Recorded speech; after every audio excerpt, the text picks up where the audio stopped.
Brought to you by Head Start Basketball.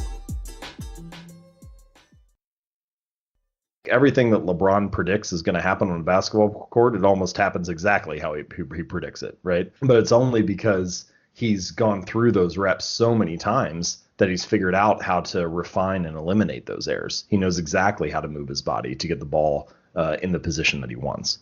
And so you need those reps, you need those errors to learn so that your brain can refine. Like, your brain is a learning machine. It's going to do it automatically, but you have to be willing to put yourself in the position to experience that failure so that you can have the learning and update for next time. James Clear is an author and speaker focused on habits, decision-making, and continuous improvement. His work has appeared in the New York Times, Time, and Entrepreneur, and on CBS This Morning. His website receives millions of visitors each month, and hundreds of thousands subscribe to his popular email newsletter. James is a regular speaker at Fortune 500 companies, and his work is used by teams in the NFL, NBA, and Major League Baseball. Through his online course, The Habits Academy, Clear has taught more than 10,000 leaders, managers, coaches, and teachers. The Habits Academy is the premier training platform for individuals and organizations that are interested in building better habits in life and work. If you enjoyed this episode of the Hoopheads Podcast with James Clear, please consider leaving us a 5-star rating and review on Apple Podcasts or whatever podcast app you use to listen to the show. You will definitely want to take some notes as you listen to my conversation with James Clear, author of the New York Times best-selling book, Atomic Habits. Hello and welcome to the Hoopheads Podcast. I'm your host, Mike Klinzing, and today we are here with James Clear, New York Times best-selling author of the book, Atomic Habits. James, welcome to the podcast. Hey, good to talk to you.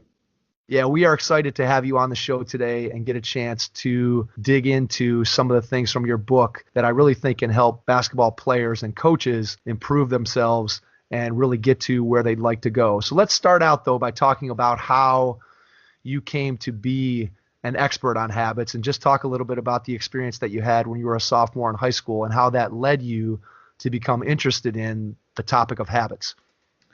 Well, I had been an athlete all my childhood and ended up playing baseball for quite a while. But when I was a sophomore in high school, I suffered this serious injury where I was hit in the face with a baseball bat.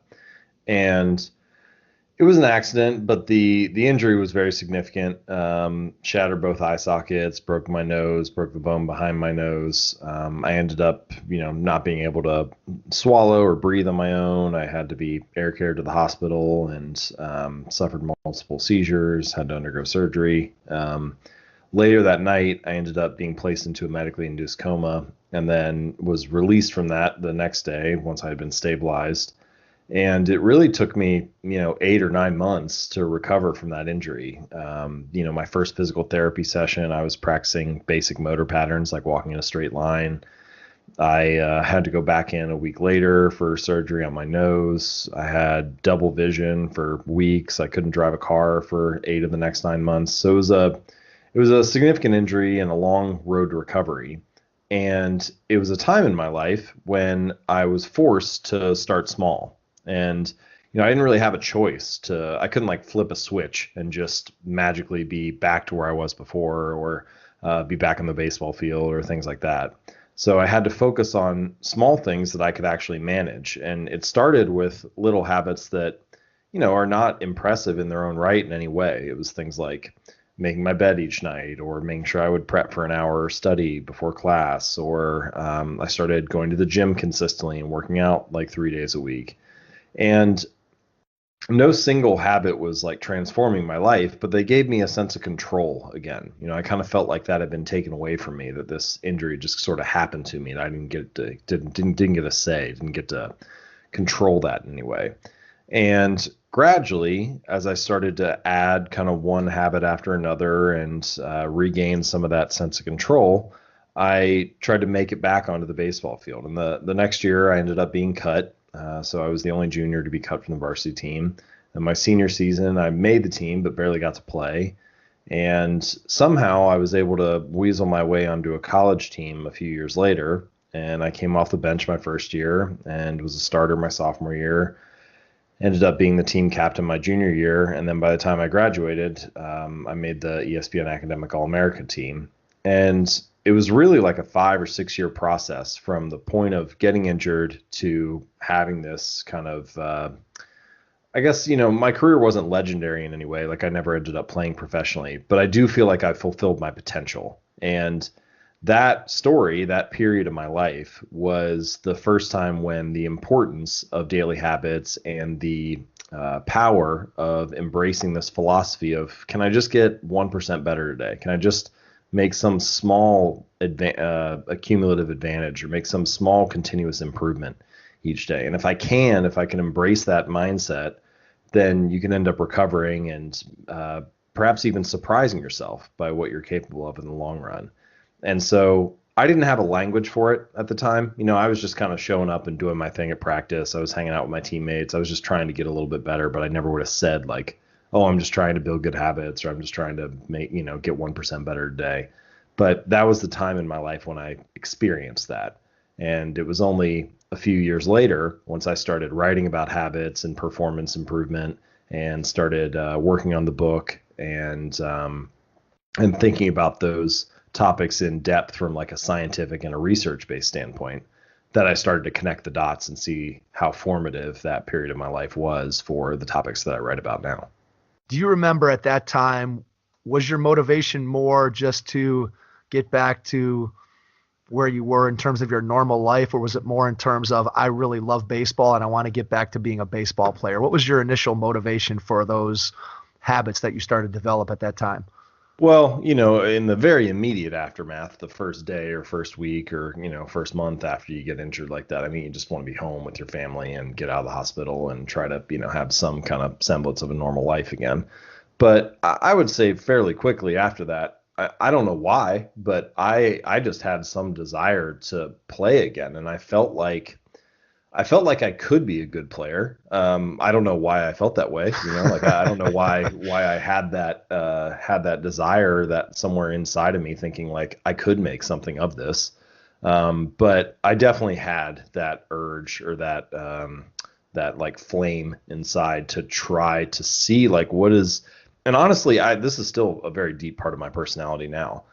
I want to know where my ceiling is. I don't know, like that's the thing about potential is like nobody really knows how much you have. It's almost impossible to ever say like you've maxed out your potential. And so I was curious, like, what is that ceiling? Like, okay, everybody has challenges that they come across in life, right? Everybody has things that they either stumble into or forced upon them that they didn't ask for. And I didn't ask for this injury, but so what, like maybe I could make something of it. Maybe I could see what I was capable of. Maybe I could find out how high my ceiling was, even in the face of some kind of challenge. And like, that kind of lights me up, like I get excited about that. Like I said, I don't think there's anything really heroic about my story, but that's just kind of part of my personality is I kind of want to see like, where is that ceiling? What am I capable of? And that was a time in my life when I was challenged more than usual, but I still had that desire to figure that out. For sure. And I think especially in young kids, and when I say young kids, I'm talking about middle school, high school, college age people, that a lot of times those are the people that are searching for that potential when it comes to athletics. And so I look at your story and I say, wow, here's a guy who had a goal or had a desire to do something and see where he could get to.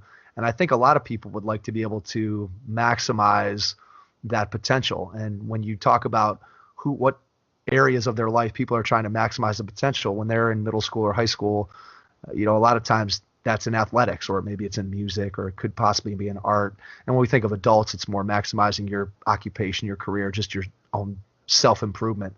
So you mentioned about trying to get 1% better every day. And I know you shared a story in the book about the British cycling team and their coach, Dave Brailsford, and how he came in and basically turned around a team that had had very little success over the history of English cycling. So can you talk a little bit about what he did in order to be able to get those 1% improvements that you talked about? Well, when Brailsford came in, the British cycling team had never won a Tour de France. And I think they had won like a single gold medal, 100 years prior or something, back in like 1908. And he believed in this philosophy they call the aggregation of marginal gains. And so he was basically looking for what he called these marginal gains, these 1% improvements, these tiny areas where they could make a small advancement or a little improvement. And his philosophy, one of the things that kind of made it different, was he was looking for them in kind of every area related to cycling. So they did a bunch of things that you would expect a cycling team to do. Like they figured out slightly lighter tires to put on the bike, or a more ergonomic seat, or they had each rider wear these biofeedback sensors so they could figure out how each individual responded to the training protocol and then adjust the program to the individual rider. But, there were a lot of professional cycling teams that are doing things like that. So they also did things that nobody else was thinking about. Like they hired a surgeon to come in and teach the riders how to wash their hands to reduce the risk of catching a cold.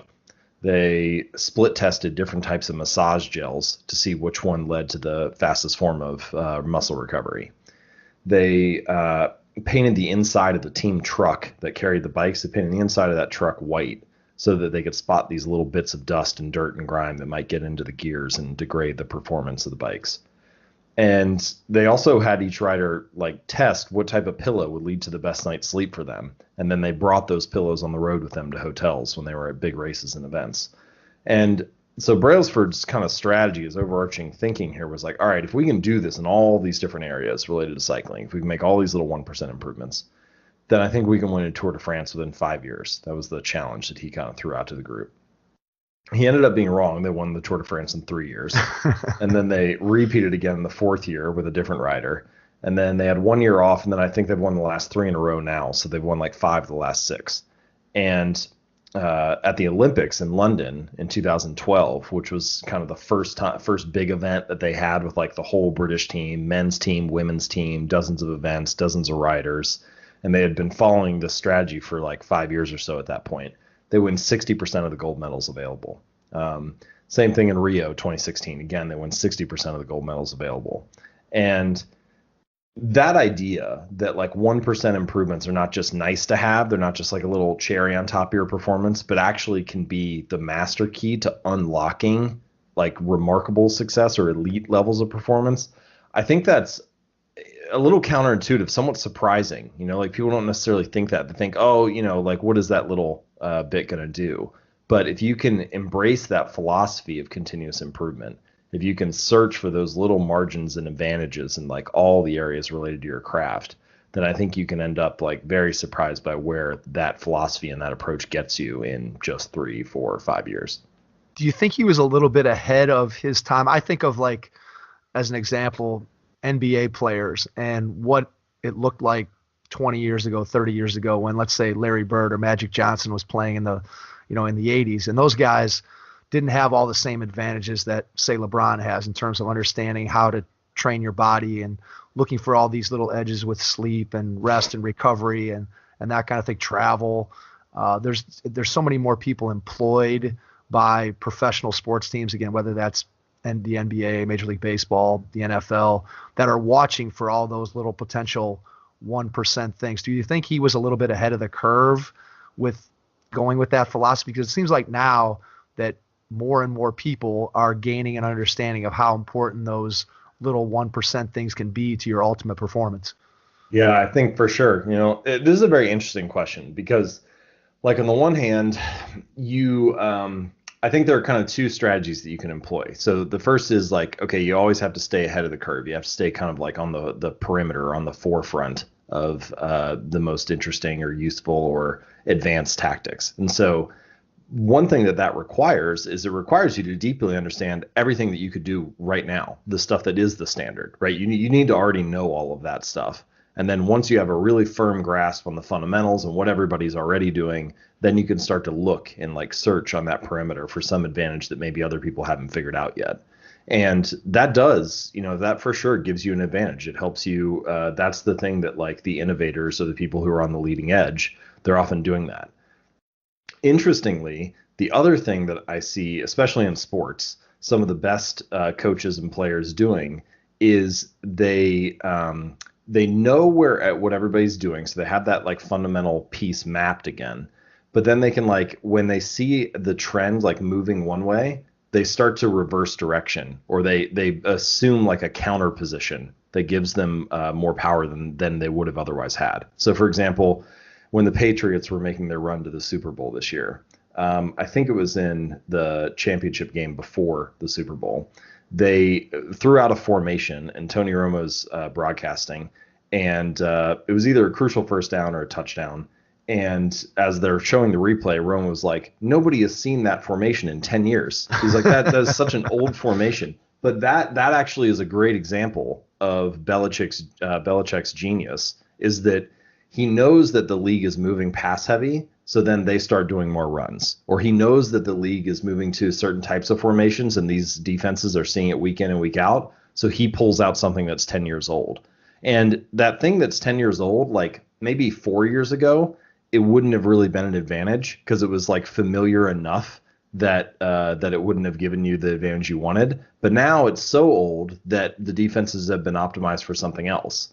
And so I think about that with basketball right now. Like there's been this huge move in the last 10 years or so in the NBA to like pace and space and shooting a lot of threes and just kind of like restructuring what teams look like, the type of players and shooters that they collect and put together. And I wonder if at some point there'll be a shift in some other direction. I don't know. I'm not sure that like big men will maybe be as valuable as they were before. Maybe you'll start seeing people like more hybrids, like Embiid is a total freak, right? He's like 7 feet tall, could play any big position you want him to. But the other day he shot 13 threes in a game. So maybe you'll start seeing like, things like that. I know like the pick and roll is on the rise, and like more teams are running that than before, whereas like the 90s were more like isolation basketball. So who knows? Maybe there'll be some shift back to isolation. Maybe not. I don't know what the next thing will be. But my point is that assuming a counter position that runs against the trend of what the rest of the people are doing, that great coaches and players are often really good at figuring that out too. They're not only looking for like a margin of improvement that allows them to run the pick and roll or do pace and space 1% better than everybody else. They are looking for that, but they're also looking for a different strategy that maybe, all of a sudden teams are not built to handle this, whereas they were built to handle it maybe 15 years ago. Know the trend and yet be able to exploit the trend. Exactly. That's a good way to put it.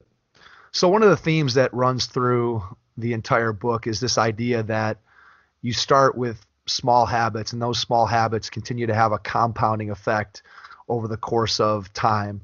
And so I know that you also mentioned in there the Sorites paradox about the sort of the argument of the growing heap, how one day, one time doesn't necessarily make a huge difference. It's not something that's always visible, both whether it's a good habit or a bad habit. And I think about this in terms of athletes and when they make decisions about whether they work out on a particular day or how hard they train or what their nutrition's like.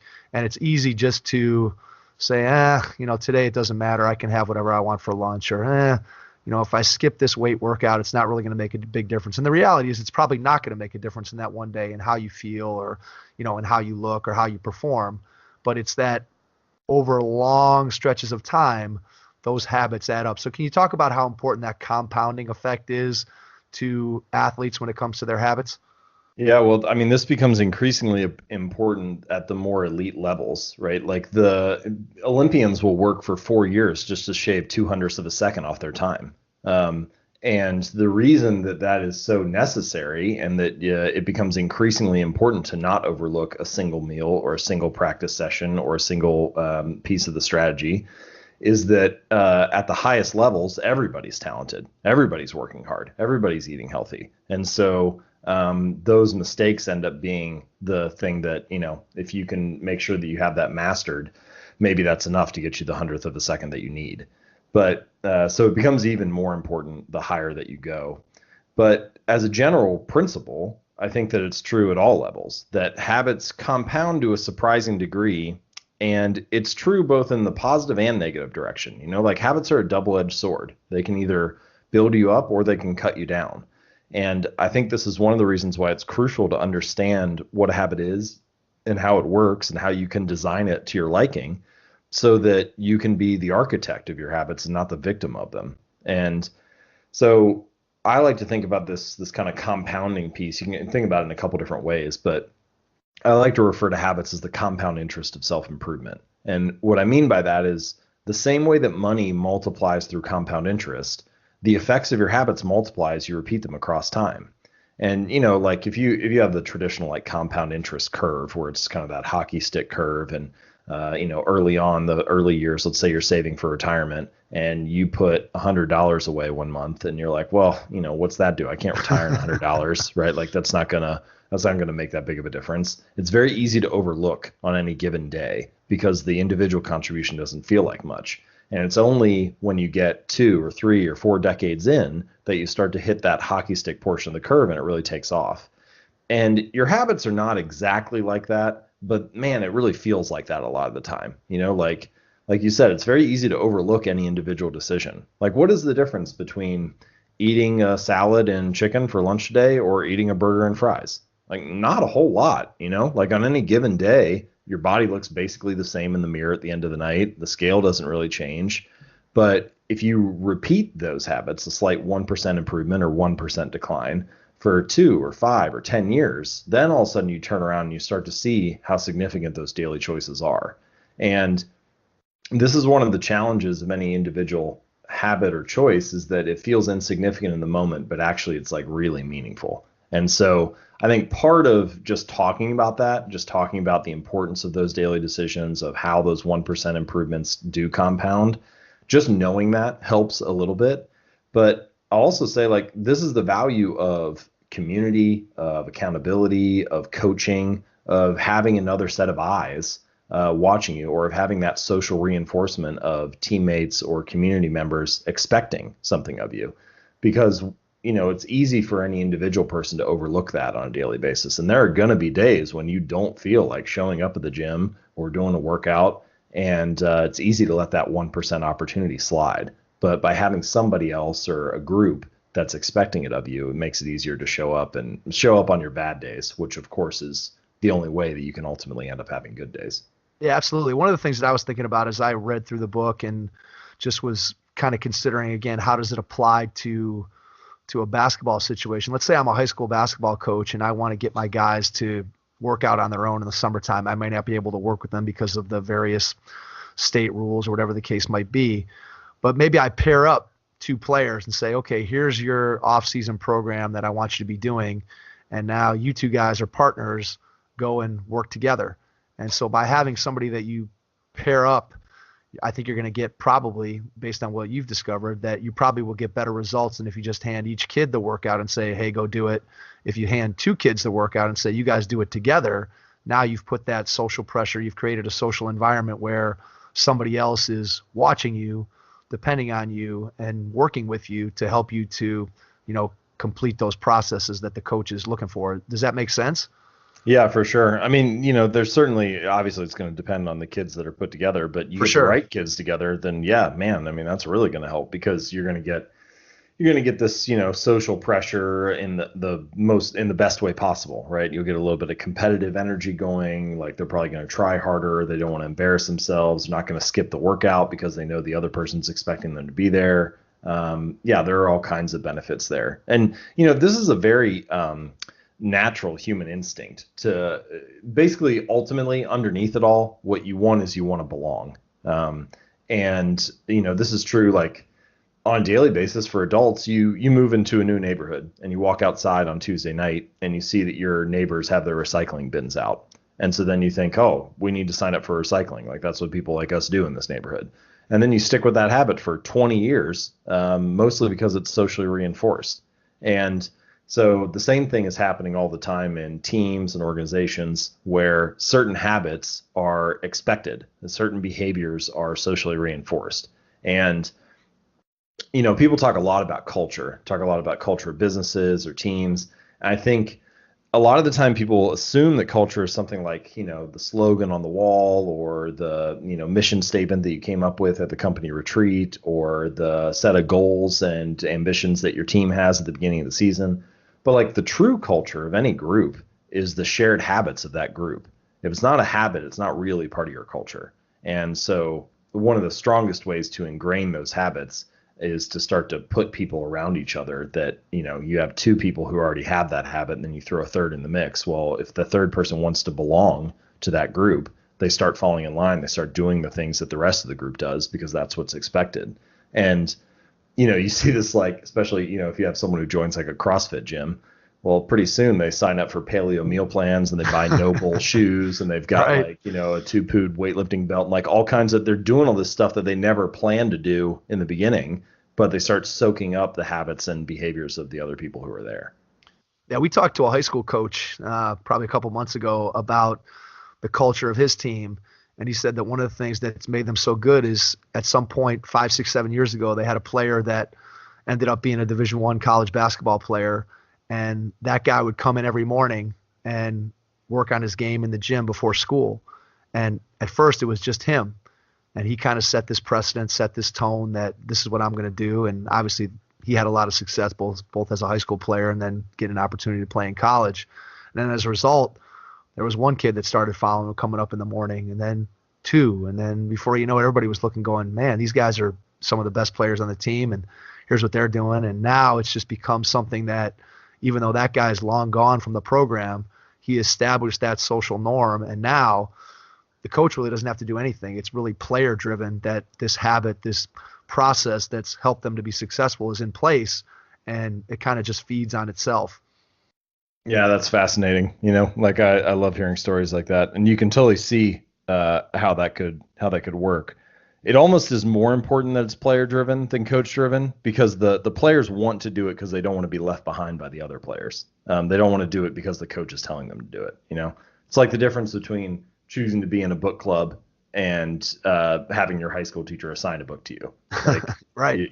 Like when I had stuff assigned to me, I didn't want to read any of it. Now I read all the time. But it's the difference between like self-motivation and having it forced upon you. But yeah, that's a good example.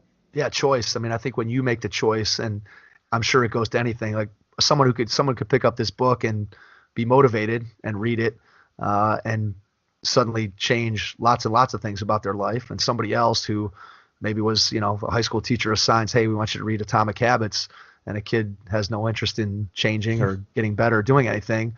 It's, it's kind of like you said, that the cue is presented, but there is, the craving doesn't exist in one person, and in the other one, it does. Mm.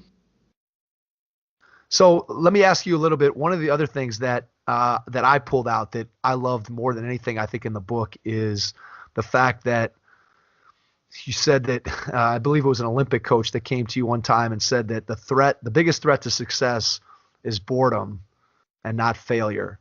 And I think as an athlete, that's something that really jumped off the page at me, that I said, wow, it's totally profound, because I think about the amount of time when I was a kid that I spent just by myself working on different parts of my game.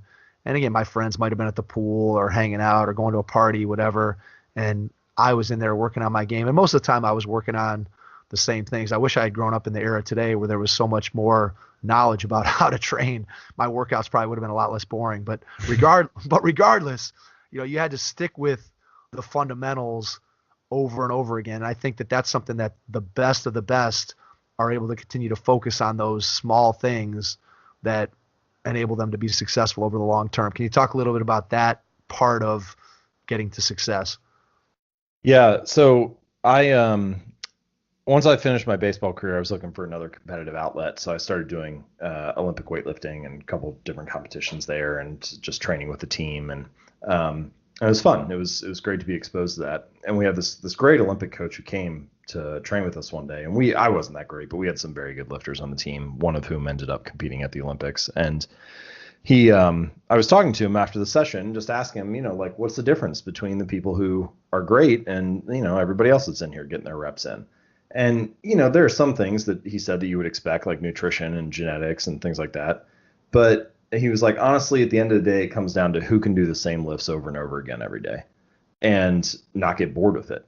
And I just remember thinking about that and being like, it reminded me a little bit of what my dad used to tell me when I was in grade school and high school, where it was kind of, I don't know why, but it was kind of like already decided in my mind that I was going to play in college, even like long before any, I wasn't even looking at colleges or whatever. And one of the things that he said was that just watch, like every year guys will just quit. It's not that they have to quit. It's just guys will get bored or they'll give up. And he was right. Like every year that you keep playing, guys just fade away.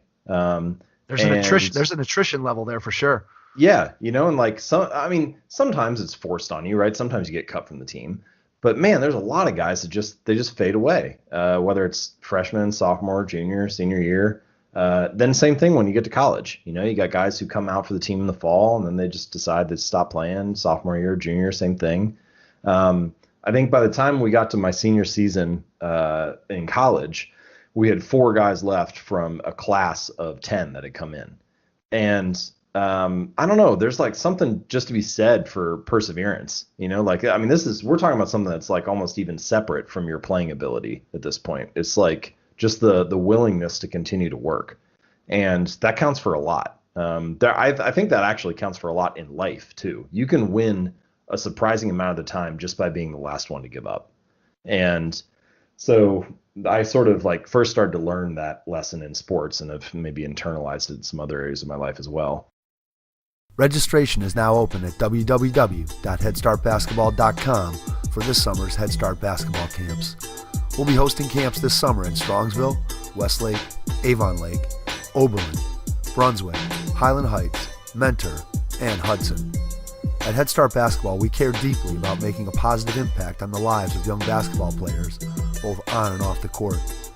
It's through building strong relationships with our players, parents, and coaching staff that we are able to use the game of basketball to enrich the lives of those we interact with, both inside and outside of our organization. We believe that our attention to detail, our growth mindset, and our commitment to lifelong learning allows us to help our players achieve their fullest potential. We are passionately committed to providing players, parents, and coaches with everything they need to reach their goals. These core values run through everything we do. Check out our website, www.headstartbasketball.com, and discover why you should attend a Head Start basketball camp this summer. Hope to see you there. There still remains the challenge, which is the original question that you brought up, of dealing with boredom, dealing with the fact that you got to keep putting your reps in every day. And I've thought about this a lot over the years. I feel like one strategy that can be helpful is trying to find a new aspect of the same thing to get interested in. So for example, I just came across this, my dad's into weightlifting too, so he's always like looking at videos and telling me about little things or whatever. And he came across this video of this guy front squatting, and he talks about this different cue where basically when you're doing a front squat, you push your elbows out. So you got to keep your elbows up under the bar as well, but you push them out. And when you do that, it naturally straightens the upper back, so you're able to maintain a better position. Well, he just told me about this a couple weeks ago. I haven't had a chance to try it yet, but I think that's a good example of next time I do a front squat, next time you're in there just like putting your reps in like you normally do, now I have something to not be bored about. I have something to focus on, a little detail of the movement that I hadn't thought about before. Now I can do the reps and I can think about keeping my elbows out and keeping my upper back straight. And I think you need to search for little things like that all the time, because the truth is this is one of the downsides of building good habits. You're in the gym, you're doing the same routine again and again. You're starting to develop fluency and skill and ability with the stuff that you had to think carefully about at first. Now those moves are starting to become more seamless. But the more that you can do something on autopilot, the more that you can do something effortlessly and habitually, the more likely you are to overlook little mistakes. When you can do it good enough on autopilot, you stop thinking about how to do it better. And that's one of the threats of boredom, is not only does it lose its novelty for you, you also lose your edge where you're kind of searching for a way to do it better. And so I think a lot of the process of mastery is continuing to repeat the fundamentals that everybody else gets bored with doing, but finding a new detail in them to stay fascinated with, so that you can remain focused and have something interesting to work on each day. Yeah, that's awesome. I think that's a great tip for people out there who are, at the stage where, hey, I'm pretty good at this now. How do I go and continue to improve? I think in today's society, with access to information through the internet, it's a lot easier to search out and find those things than it might have been 20 years ago. So when you're out there and you're working on, again, I'm going to equate it to basketball, you're out there working on your shot or you're working on a particular move, you can now find literally thousands of videos or different drills or things that you can work on that can maybe work on the same skill and yet provide a little bit of spice to be able to get you to focus. It also talks to something that you mentioned in the book, which is the idea of deliberate practice and kind of being at the edge of your comfort zone. And that's really where the most valuable practice occurs, because when it's too easy, you get bored and you're not really improving. And if it's too hard, then you have a tendency to give up. So you got to be right there at the edge of your comfort zone. And I think what you're describing when you talked about the front squat and the position of your elbows, you're talking about somebody who, when you start doing that in a new way, you're now dialed in to those details. And that focus and that concentration is really what allows you to improve and get better. So can you talk a little bit about how important it is to be right there at the edge of your comfort zone with deliberate practice in order to continue to improve? Well, I refer to this as the Goldilocks rule, which is basically saying that humans experience peak levels of motivation and engagement when they're working on a task of just manageable difficulty. Not too hard, not too easy, just right. So that's that Goldilocks zone. And like you said, like imagine you're playing tennis, right? You play against a professional tennis player like Roger Federer, Serena Williams, or somebody. That's not going to go well. Yeah, it's like it's cool for the first point, but then like you lose every point, right? So Right. it gets boring pretty quickly. Play against a 4-year-old, like it might be cute for a minute, but if you're trying to have a serious match, same thing. It's super boring. You win every point. But if you play against someone who's like your peer, more or less your equal, you win a few points, they win a few points, you have a chance to win, but only if you really try. That's when you kind of get in that state of flow. You're like just on the edge of your ability. And those are some of the most engaging and motivating moments. And so when it comes to both training and competing, that's what you're really looking for. I think this is one reason why you often hear that, if you have two siblings, the younger sibling ends up being the better one in sports because they're always playing slightly up, like Right. Makes a lot of the sense. The 8-year-old is always playing against the 10-year-old or whatever. And it's not that they can never win or never score, but man, they got to really try. They're like always on the edge of their ability. And that ends up like fashioning their skills really well. And so a lot of the challenge of, finding ways to get better is figuring out like, where is the perimeter of my ability right now? And can I step just a little bit beyond that? Scientists have tried to quantify this, which I think is somewhat of a fruitless endeavor for a lot of areas. But like generally what they've found is about 4 to 5% beyond your current ability is kind of what you're looking for. That's that sort of magical window where maybe you're capable of it, but you don't always get it right. But I think it's important to note, even if you just leave the numbers aside, you're basically just trying to stretch yourself a little bit.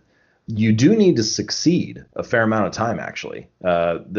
Again, depending on the research study you look at, the ideal ratio is about half the time you actually win. You do it right. And that's a good amount of success. Like 1 out of every 2 times you're getting it. But you still have that challenge, that failure 1 out of every 2 times where it's like, oh, I'm not quite getting it, but it's coming along. And so you have just enough challenge to stay engaged, just enough success to stay motivated. And that balance can be tricky to find, and it's always a moving target. But that's a great way to maintain that motivation for the long run and continue to hone your skill set as you move on. Yeah, I think as a coach, that's one of the things that I look at when I'm working with a particular player, and you try to get them to push maybe and go a little bit faster or try to take a bigger step or jump a little bit higher, whatever the case might be. And you want to get them to get out of their comfort zone, and you want to make sure that they're doing something where they are occasionally going to make mistakes. I think a lot of times, especially I think the younger you go and the less talented is the wrong way to say it, but the less accomplished player tends to want to make less mistakes versus the player who's more accomplished, at least in a practice setting, is okay with, hey, I'm trying this new thing and I really want to get it. I'm determined to get it. Whereas if you're working with a 4th grader, let's say on a basketball court, they don't necessarily want to make mistakes. They want to be able to get it right. And sometimes you kind of have to push them that it's okay. I know I talk about all the time when I'm working with youth age players of it's okay to make a mistake. If you're not making any mistakes, then you're probably really not getting better. And I think that's something that sometimes is a challenge to get across. I'm sure it goes across all age levels, but that's one of the things that I find to be a challenge. Well, you're not to get too scientific with it, but basically it's something that's called prediction error in the brain. So like you want to do a particular move. Let's say you're working on like a crossover between your legs or something. and you predict that this is going to play out in a certain way. You can like see the move in your mind before you do it. And then you try it, but it doesn't work. The ball bounces off your knee or hits on your foot, or you don't quite make the move in the correct way. So there's an error between what you predicted was going to happen and what actually happened. And that's what we call that in everyday life is learning, right? Like it's Right. actually that prediction error that tells you, oh, I need to change something. And so in a lot of ways, if you're not making mistakes, you're not learning. You're not updating your predictions so that you can do it slightly better next time. And, ultimately that's what skill and fluency looks like, right? Like everything that LeBron predicts is going to happen on a basketball court, it almost happens exactly how he predicts it, right? Right. But it's only because he's gone through those reps so many times that he's figured out how to refine and eliminate those errors. He knows exactly how to move his body to get the ball in the position that he wants. And so you need those reps, you need those errors to learn so that your brain can refine. Like your brain is a learning machine. It's going to do it automatically, but you have to be willing to put yourself in the position to experience that failure so that you can have the learning and update for next time. For sure. Now, let's jump to the idea of goals versus systems that you talk about in the book, because a lot of people, when they want to accomplish something, they say, well, I'm going to set a goal, and my goal is to lose weight. My goal is to shoot 80% from the free throw line. My goal is to lower my 40-yard dash time. But they don't necessarily think about the whys and the hows that they're going to do that, and that's where this system of atomic habits comes in. So can you talk a little bit about the difference between goals and systems and why you feel a system-based approach is better than a goal-based approach? Well, so before I rag on goals, I'll just say that I think goals are they're not useless, right? I think they serve a purpose. So one thing that goals do is they tell you what to focus on, and they make it easier to filter out other distractions, right? Like if you come across an opportunity and it doesn't help you get to your goal, it becomes much easier to say no to that than you otherwise would if you didn't have a goal. I mean, maybe you just take whatever the world throws at you. But once you have some level of clarity around what you're working on, I think it's almost always more useful to put the goal on the shelf and focus on the system instead. And so the way that I would describe it is the goal is the outcome that you want. The system is the process you're going to follow to get there, right? And so if you take, for example, a basketball coach, your goal might be to win the championship, but your system is the way that you recruit players and assistant coaches, the process that you have for reviewing film, the drills that you do at practice each day. And the same thing is true in many other areas of life. If you're a runner, your goal might be to finish the marathon, but your system is the training program that you follow each week. If you're a musician, your goal might be to play a particular piece, but your system is the method that you use to practice different scales and measures and stuff like that. And my point here is that if you were to forget about the goal, once you had already had that clarity, if you were to set it on the shelf and leave it alone and not look at it and focused only on your system, would you still get results? And I think you would, like especially in sports, the goal at the end of any game is to have the best score on the scoreboard. But if you spent all game just looking at the scoreboard, thinking about the goal, it would be ridiculous. You would never score a point, right? Whereas conversely, if you just didn't bother looking at the scoreboard, well, maybe there's a little bit of downside for the coach from a strategy standpoint or something. But honestly, you'd probably win a lot of games if you were so completely maniacally, singularly focused on the system.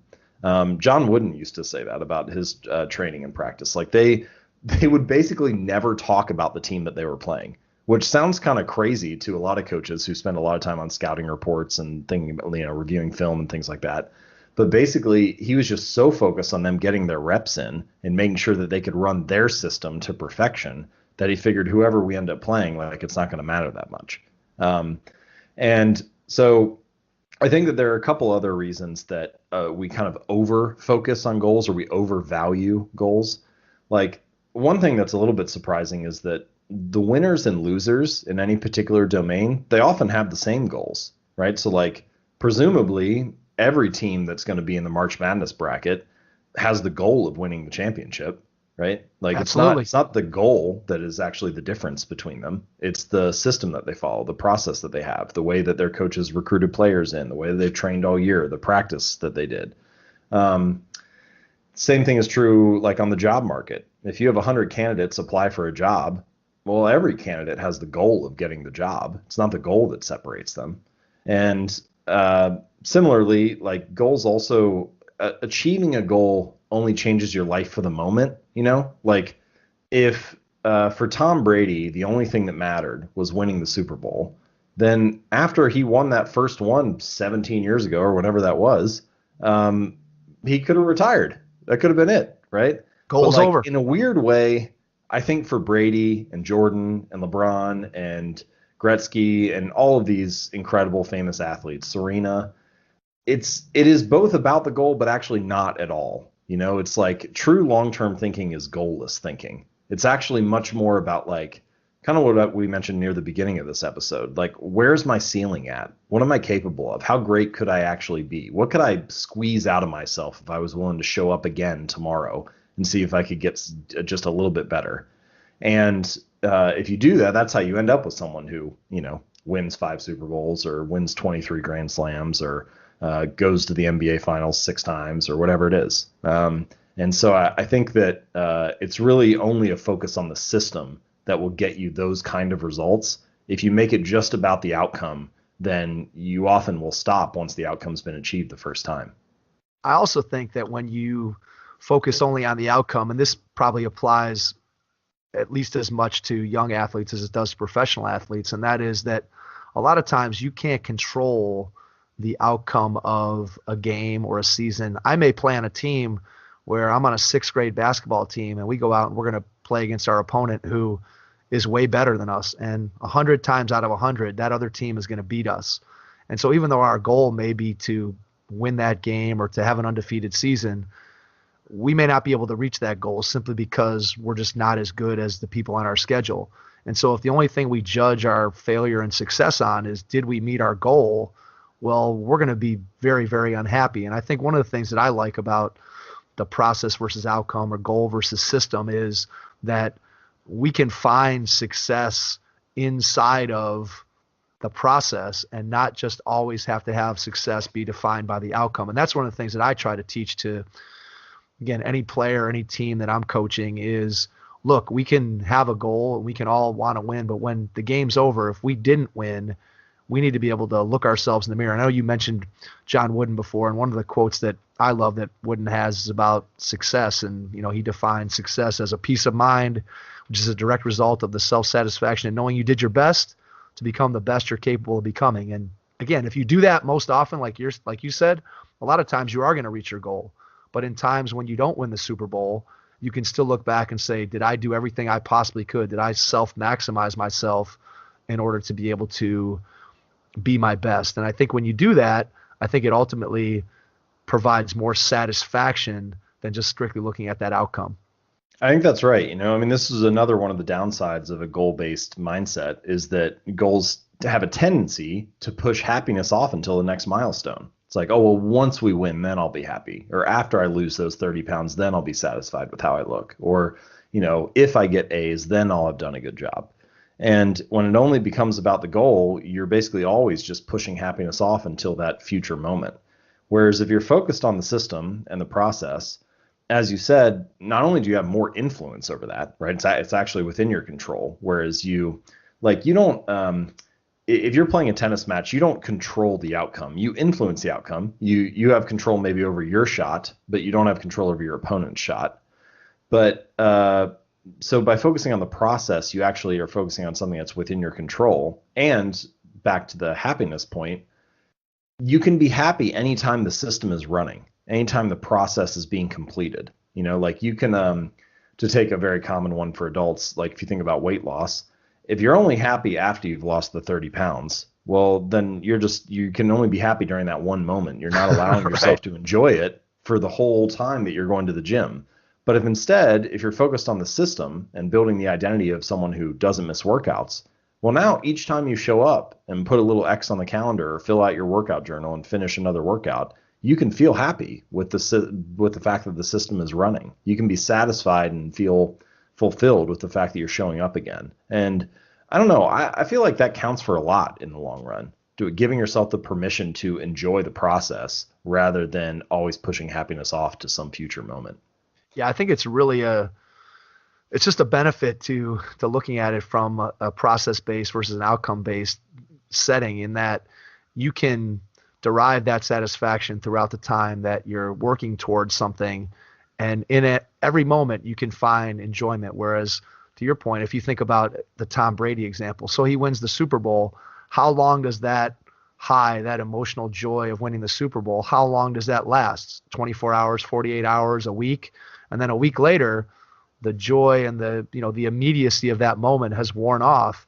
If that's the only thing that was important to him, and he didn't enjoy the process of practicing and training and doing all those things, then it's not going to make for a very a very enjoyable time in his life, because he's only focused on that one thing, and that one thing is so fleeting. You know what else is funny is we all think that these goals are going to like define us, that they'll bring us this happiness or satisfaction. I mean, I've felt this myself recently, right? Like, I just spent the last 3 years working on this book, pouring everything I had into it and trying to launch this and do the best job possible. And we were able to accomplish what we set out to do, right? Like, we hit the New York Times bestseller list. We've been on it multiple times, been on there every month since the book has come out. I mean, it's been every bit of the success I would have hoped that it could be. But you're right. I don't know how long it was. Maybe it was a few days, maybe it was a week. But at some point, you kind of return back to your baseline. And what's interesting about an experience like that, I mean, it was very meaningful to me. I put a lot of work into it. But what you realize is, if it hadn't happened, I would have been fine too. And it's really the fact that you're like interested in the process of showing up at the gym every day or writing every day. It's really that process that ends up defining you anyway. Like, that's more what I attach my identity to than the fact that, I was on the New York Times list. Although, that was great. Like, I love that, just like I'm sure Brady loves winning the Super Bowl. But it's almost like it's the daily process that ends up defining you anyway. And so in a weird way, the things that we think are going to matter the most, they end up being like the background, and the thing that we often overlook, the daily process and the habits and the rituals, that ends up taking center stage. Well, and you said it yourself that you wanted to maximize your potential. And I'm sure that as you were writing the book, you were working towards that goal of, how can I be the best writer that I possibly can be? How can I put out the best book that I possibly can? And then once the book was written, it was out of your hands. At that point, the outcome of whether it ended up being a New York Times bestseller or whether it ended up on a dustbin at Barnes & Noble was no longer up to you. It was up to the audience that was out there and whether or not they were going to find value in the book. But I'm sure your process was, I'm getting better every day as a writer. I'm sharing things. I'm learning things. I'm getting closer to maximizing my own potential. And again, there's no better example of basically what you wrote than the process that you went through.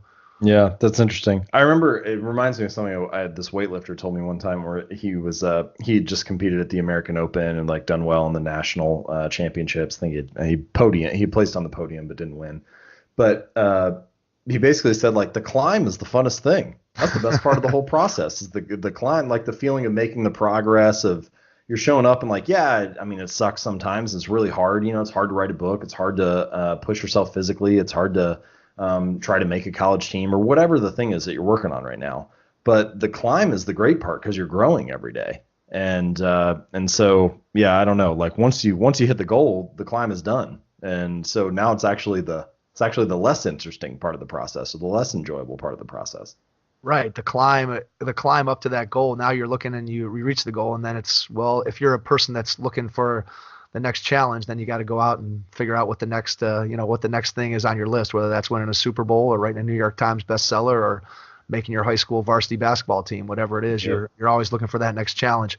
I'm only about a third of the way through my notes, but I want to make sure that we hit your 4 steps to building good habits and breaking bad ones. So let's just touch on those for a minute, maybe just share what those 4 steps are for both building good habits, breaking bad habits, and then we'll wrap up by letting people know how they can reach out to you and get your book and find out more about what you're doing.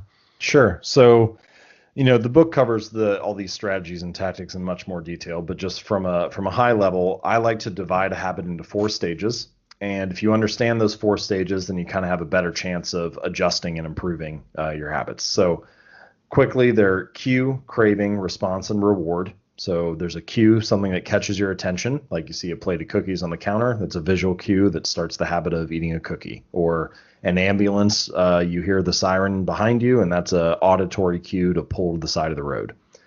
Then there's the craving, which I would describe as the meaning that you assign to the cue. So it's the way you interpret it. So like for, let's say 2 people walk into a living room and there's a pack of cigarettes on the coffee table. For one person who is a smoker, they might interpret that visual cue as meaningful and think, oh, I feel, I have the urge to smoke a cigarette. For another person who's never smoked, they see them and the cue doesn't mean anything. It's just a pack of cigarettes and they move on and they don't act on it. So whether you take action or not depends a lot on how you interpret the cues in your life.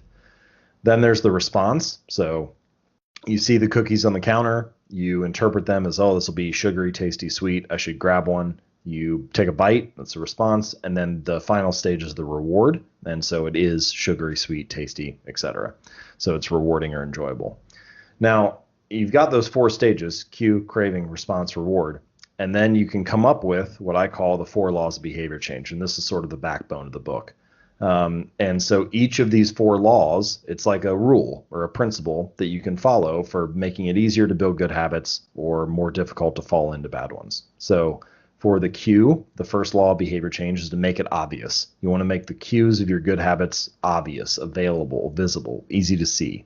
The more obvious they are, the more likely they are to catch your attention and you take an action. For the craving, the second law of behavior change is you want to make it attractive. The more attractive or appealing a habit is, the more likely you're going to feel motivated to perform it. I talk about some ways to do that in the book. For the response, the third law of behavior change is to make it easy. The easier, simpler, more convenient a habit is, the more likely you are to perform it. So one way to do this is to make your habits really small, but there are a variety of others I mentioned in the book as well. And then finally, for the reward, the fourth law of behavior change is to make it satisfying. The more satisfying, enjoyable, pleasurable a habit is, the more likely it is to stick. When the ending is satisfying or when you feel successful at the end of a habit, you have a reason to come back to it again the next time around. And so those 4 laws, make it obvious, make it attractive, make it easy, make it satisfying. That gives you a framework for building a good habit. And then if you want to break a bad habit, you just invert each of those 4. So rather than making it obvious, you want to make the cues of your bad habits invisible. Rather than making it attractive, make it unattractive. Rather than making it easy, make it difficult, and then make it unsatisfying. And so those 4 laws and the inversion of those 4 give you kind of like a clear, high-level framework for shaping a good habit and breaking a bad one. And obviously the book goes into much more detail on how to do each of those 4 things. Absolutely. To any basketball player, coach, anybody who's listening out there, I would highly recommend going out and picking up a copy of James's book, Atomic Habits. I've read it now twice, and it's already made an impact in my life with some of the things that both from a good habit and a bad habit standpoint. So I would highly recommend going out there and picking it up. James, we can't thank you enough for having spent an hour with us here on the Hoopheads podcast. If you wouldn't mind, share out exactly how people can get the book, find out more about you, and just learn how they can benefit from Atomic Habits.